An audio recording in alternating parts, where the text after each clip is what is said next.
as the candles burn low and the last worshippers depart.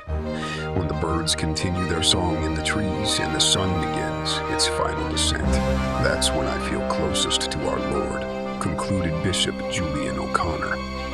He looked up at Mrs. Mariah Cabrini, who wore the black regalia of mourning with satisfaction.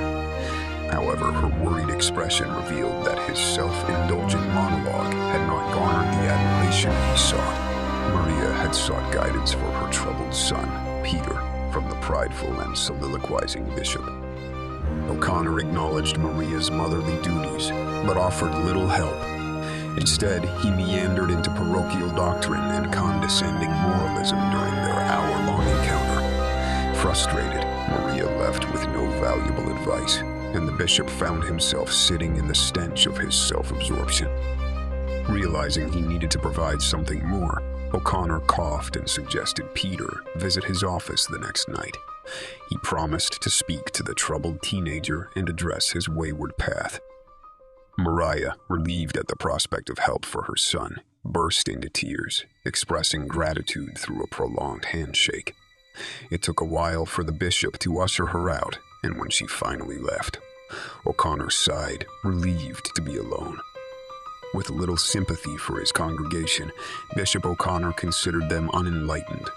Gazing out at the cathedral gardens, he marveled at the beauty but sensed a deeper issue: sin in this holy place.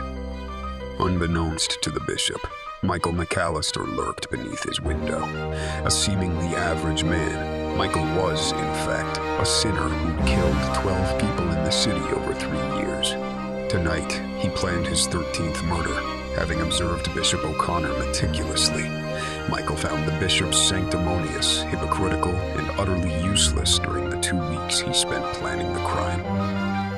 Bishop Julian O'Connor appeared typical in most aspects of his profession, but to Michael, there was a distinctive peculiarity. Despite having a home, the old priest never returned there at night. Michael had visited the modest colonial residence on the outskirts of town twice, yet the bishop's nightly routine intrigued him. Instead of going home, O'Connor would clandestinely return to the cathedral after everyone had left, staying until sunrise and then sneaking back to the parish office as if nothing unusual had occurred. Michael, who had chosen the bishop as his target, eagerly awaited the moment to uncover the mystery of the priest's nocturnal activities. As the sun began to set, priests and nuns left the cathedral grounds. Knowing that Bishop O'Connor was always the last to leave his office, Michael settled in for a long vigil. He patiently waited, contemplating the priest a few feet above him. Despite considering himself patient, the hunter grew restless, eager to fulfill his dark purpose. In recent months, another serial killer had emerged in the same city, targeting children. This newcomer garnered attention and condemnation from the press for killing 8 children in 2 months. Michael, however, found such acts amateurish, as his own killings were more selective. He saw his murders as serving a greater purpose, eliminating those whose arrogance offended him. Hippocrates, cheaters, and dullards.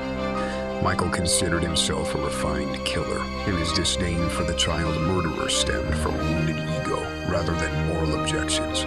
Grieving parents, horrified headlines, and a terrified public were accolades owed to Michael's superior workmanship. Occupied by resentment, he waited until midnight. Midnight cast its shadow over the Cathedral of St. Joseph, the worker. The garden was silent, streetlights casting shadows.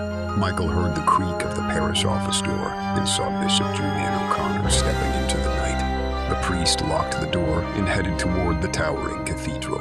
Michael, hidden, watched the priest reach halfway down the garden path before emerging from his hiding place.